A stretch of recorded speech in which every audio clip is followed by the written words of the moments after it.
Personal growth can be quite challenging, and in this video, we're going to discuss how adopting a growth mindset can help us not only overcome these challenges, but to reach our full potential. Hi, I'm Limo, and this is Thrive, where we cultivate our minds because as farmers of our thoughts, we create our lives. In previous videos, we have explored how learning ourselves and being ourselves can help us live a truly fulfilling life. And there's one more step in this, which is growing ourselves.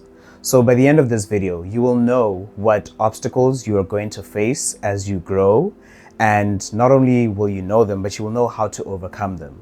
But it's important for me to iterate that I am not a mental health professional, and the things that I share here are not a treatment plan, nor is it medical advice.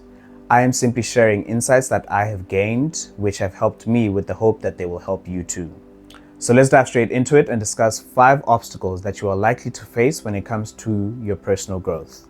The first one is the fear of the unknown. And when I speak about the fear of the unknown, I'm talking about things like the fear of rejection, the fear of failure, the fear of success, and an unwillingness to make a mistake. Look, your brain is constantly trying to make sure that you survive. That's really what it's operating to do. And so whenever things are outside of its area of knowledge, it gets uncomfortable. Whenever you do not know the outcome, whenever the outcome is out of your control, whenever you do not know what obstacles you're going to face along the way, that's an area that your brain doesn't want to go to. That's an area where your brain is saying, nope, we're not going there. We're not going to go there. And this is where the fear of the unknown comes from. And your brain is doing this to protect you, but unfortunately, this also means it protects you from your greatness. It also means it protects you from the things that you want. So you are going to face the obstacle of the fear of the things that you do not know, and you're going to have to overcome this one. And like I said, your brain is constantly trying to operate in its area of knowledge, and this is its area of comfort, which brings us to the second obstacle, which is a complacency whenever you're in the comfort zone. Now, when it comes to the comfort zone, this also includes you being comfortable in things that you do not like. You being comfortable in relationships that you do not like. Why? Because you know the outcome. Why? Because you know what to expect. Why? Because you know how to handle it. So even the things that you do not want, you can get comfortable in them, and you can convince yourself to stick to and stick in and stay in the things that are not good for you, things that you do not want for yourself. Why? Because it's comfortable and it's an area, again, it's in that area of knowledge that I was discussing. And your brain has a very tricky way of ensuring that you stay in this area of comfort, even if it's things that you do not like. One of the ways that your brain does this is the third obstacle, which is your limiting beliefs and your self-doubt. And I want to talk about 2 limiting beliefs, or 2 ways that your brain convinces you to stay in your area of comfort. The first one is that you're too old or too young. This is very common with people where they feel like it's too late, but it can also be that you feel like you're too young. And the thing is, you're never too young or too old to learn. Our brains have this thing called neuroplasticity, which means that we are capable of learning for pretty much our entire lives, right? So that being the case, it means that you are never necessarily too young or too old to do something. If there's something that you want to do, you can do it. And the second limiting belief that we have is that you're not capable, is that you are not good enough to do something. And again, this is false because again, and actually I don't necessarily want to say it's false. What I want to say is, even if it's true, even if you aren't good enough to do something, even if you aren't good enough to obtain something, that's okay. This is why, again, this is where the learning comes in. This is why you learn. This is why you have the ability to learn consistently. And you need to get out of that frame of mind where you feel like it is outside of your capabilities for you to attain and obtain certain things, because the only thing between you and obtaining these things is learning, is knowledge. And so what your brain is constantly trying to do is convince you that no, it's all doom and gloom and you can never learn. It's too late for you. You can never get there, or you're too young, you can't get there, or you don't have the right resources, or this or that. Your brain will constantly be trying to give you different excuses to try and make sure that you do not go after the things that you want for yourself. And another way that the brain does this is with the fourth obstacle, which is overemphasizing external pressures and external expectations.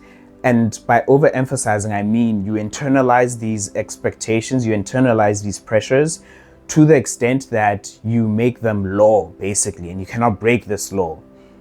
And this one is a bit touchy. We have different luxuries, and I acknowledge that. But it's very important for us to not adopt narratives and hold on to narratives so strongly, even when they are against what we desire for ourselves. And I'll give you an example with myself and how I dropped out. Well, I didn't drop out. I got my first degree. And after I got my degree, I decided that I do not want to continue with this path. And it was very much against any and every other piece of advice that I was getting at the time. But fortunately, I had the luxury of being supported moving forward from that. And what I'm getting at here is that you should always explore your options. You should always explore your options and try and figure out how you can go against the grain and go after what it is that you want for yourself, and figure out a way to do that. It's not that it's impossible. It's not that because you don't have certain luxuries that other people have that you cannot do it. It's just that you're going to have to come up with creative ways of obtaining the things that you want, of going after the things that you want. And this brings us to the fifth obstacle, which is that you lack clarity and direction. And quite obviously you lack clarity and direction because you're stepping into, again, an area of unknown. So on the one hand, it's very important for you to gather as much information as you can. But on the other hand, it's also important for you to operate on faith. It's also important for you to operate on a level of understanding that you are capable of doing things that you don't even know you can do. And the only way you can discover what you can and cannot do is by stepping out of that comfort zone, is by stepping beyond that threshold of your comfort. And the way for you to gain clarity and direction, yes, it's in doing research, it's in finding out from other people, but the main way is by actually stepping out and taking action. It's by actually doing things. It's by actually going out there and giving things a try. You might be sitting there and saying, I don't necessarily know what to do.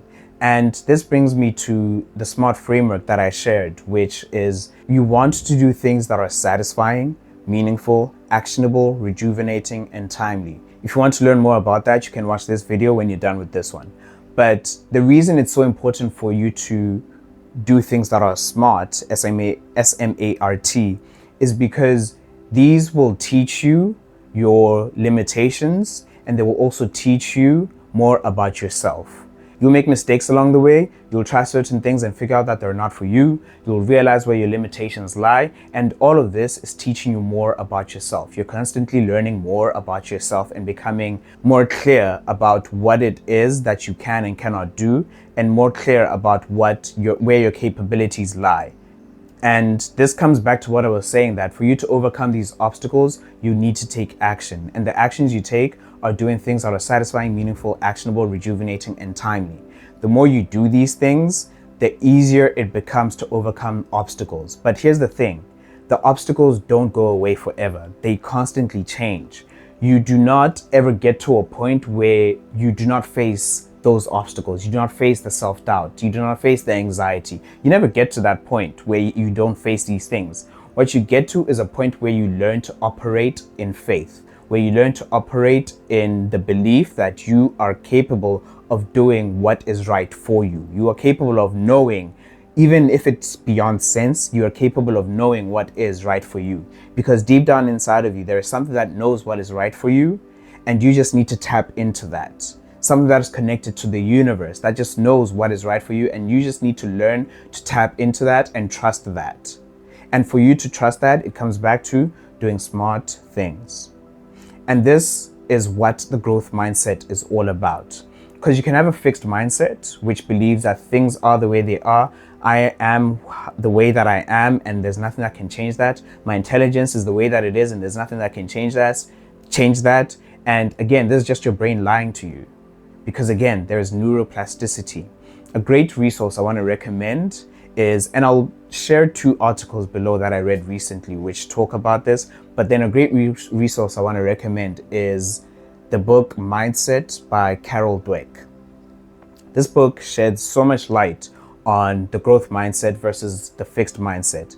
And with a growth mindset, you understand, again, going back to neuroplasticity, that you are capable of learning more than you actually know. And you are able to then understand that you just need to tap into that learning ability that you actually have. And it doesn't matter what you've been told in the past. Your history doesn't matter. Your past doesn't matter.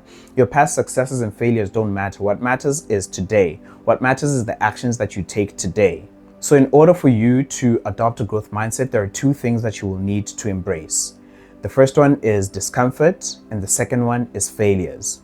When it comes to discomfort, discomfort is not only a part of life, it is a great indication that you are in a growth zone. Now, let's say you're trying to run a 5 kilometer. You want to go for a 5 kilometer run. When you start training for this 5 kilometer, maybe you step on the treadmill and you start the treadmill, you start walking, and you realize that, you know what, this is pretty easy for me. This is not stretching me.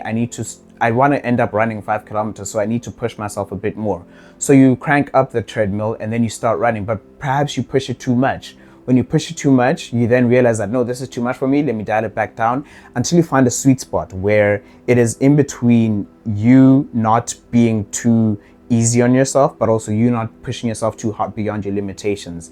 That's what discomfort does. That is the area of discomfort. And in the area of discomfort, you discover things like your limitations. You discover things that you're capable of, that you weren't even aware that you're capable of. And perhaps things do happen, and say you do injure yourself. That could happen. When you injure yourself, you then learn, okay, when I push myself this much, these are the outcomes that happen. And in order for me to move forward, I need to learn to not go so far. And that brings us to failure. Sometimes you will fail. And failure is, again, it's a beautiful thing. And the reason I say failure is a beautiful thing is because it is in the failure that we learn. It is in the failure that we discover things about ourselves. It is in the failure that we become more in tune with ourselves. And failure is not comfortable. It's not nice. It hurts. It's painful, and I acknowledge all of these things. But again, failure is also a beautiful part of the process, and you stop viewing failure as part of your identity. I think a huge problem is that we think that by failing, by being a failure, it means that we are worthless. We attach our self-worth to the outcome, and that, I think, is the problem. That's why I have a problem with setting goals that should happen, say, at a certain time. Now, I acknowledge that that works for certain people, but what I've come to realize for myself is certain goals that should happen at a certain time, when they do not happen, my self-worth takes a beating. My self-esteem takes a beating. And the thing is, I am setting a goal that certain things should happen at a certain time, but I do not know what obstacles I'm going to face along the way. I do not know what challenges I'll face along the way. I do not know if perhaps I'll try this thing and realize that it's not for me. And all of these things lead me to a point where I will end up in a position where I feel less worthy. I feel my self-worth deplete. I do not know what anxiety I'm going to face in my attempt to do things. And again, like I said, the anxiety, the obstacles, they never go away. So what if I try something and then I find that I'm too anxious to do it? Then I'm going to feel like a failure, but in a negative way. And for you to turn the identity of being a failure into something positive, I encourage you to view failure as a beautiful part of the process. That's why instead of having an objective-based identity, I love having a process-based identity. You are constantly on a journey, and on this journey, you're going to face different obstacles and overcome them, and learn to celebrate yourself when you overcome certain obstacles, when you achieve certain things. But also you will go through this journey and discover certain things about yourself that you didn't know. You discover that, damn, okay, this is harder than I thought it would be. I need to either learn how to overcome this challenge, or I need to shift my direction and change direction. Now, when you're process focused as opposed to objective focused, you allow the objective to face, you allow the goal to shift. And that's something I really encourage, is allowing your goals to shift as you discover certain things about yourself. Because if you do not allow yourself to shift your goals, you're going to be keeping yourself rigid in a way that is actually going to be going against your very nature. And that's what we're actually going up against here. That's what we're actually trying to prevent ourselves from doing. So with a process-based identity, with a process-based approach, You learn to do things like analyze your failures. Instead of viewing failures as an identity, instead of attaching your failures to your self-worth, you learn to detach your self-worth from the outcome and instead to analyze the failures. What went wrong? Why did it go wrong? What can I do better next time? What have I learned from this experience? Okay, cool. This is what I've learned. It wasn't nice, it wasn't pleasant, but let's keep it moving. Detach your self-worth from that outcome. Learn to celebrate the process and not the outcome. Learn to be more process-based and not outcome-based. This is how you adopt a growth mindset, and this is how you overcome the obstacles that prevent us from personal growth. And of course, like I've been saying, it's very important for you to take action. And so if you want to know more about the SMART framework, so how to do things that are satisfying, meaningful, actionable, and rejuvenating and timely, check out this video. But otherwise, have a great day and I'll see you next week.